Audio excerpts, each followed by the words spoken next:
तीर्थक्षेत्र चांदोद खाते तालुका पंचायत जिला पंचायतना जिला भारतीय जनता पार्टीना कार्यालयने धारासभ्य शैलेष मेहताए रिबन कापी खुल्लू मूक्यो અને જ્યારે આ ઉદ્ઘાટન ચાલી રહ્યું હોય કાર્યાલયનું એ જ સમયે તાણે જ તાલુકા જિલ્લા પંચાયત બેઠકના ઉમેદવારોની યાદીની જાહેરાત કરવામાં આવી, એટલે કે ઉમેદવારના નામની ઘોષણા કરવામાં આવી.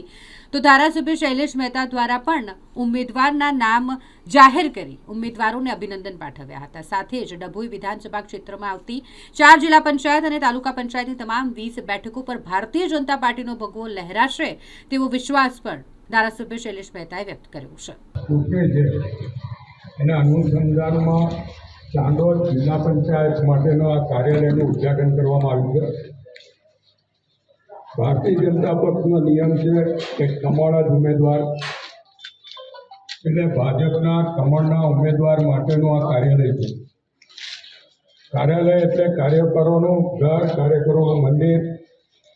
અહીંયા બેસીને ચૂંટણીલક્ષી કામગીરી થાય, લોકોનો જનસંપર્ક થાય અને લોકોની વાતો કાર્યકરો મારફત આગેવાનો નેતાઓ સુધી પહોંચે એના માટેનું આ કાર્યાલય છે.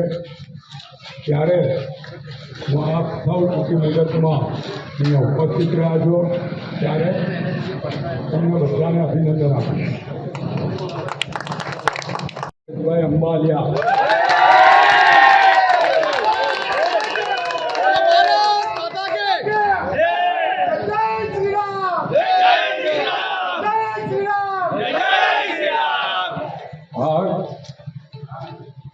આધ્યાત્મિક ભૂમિ છે, એનો પ્રતાપ અત્યારે દેખાય છે. એક બાજુ ઉદઘાટન કરે, એક બાજુ નામ નીકળે.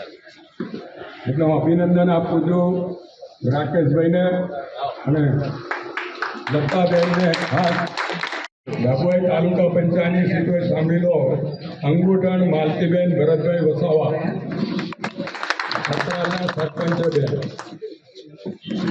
ચાંદોદમાં રેવાબેન કનુભાઈ વસાવા, કનુભાઈ બગાસના ત્યાંથી;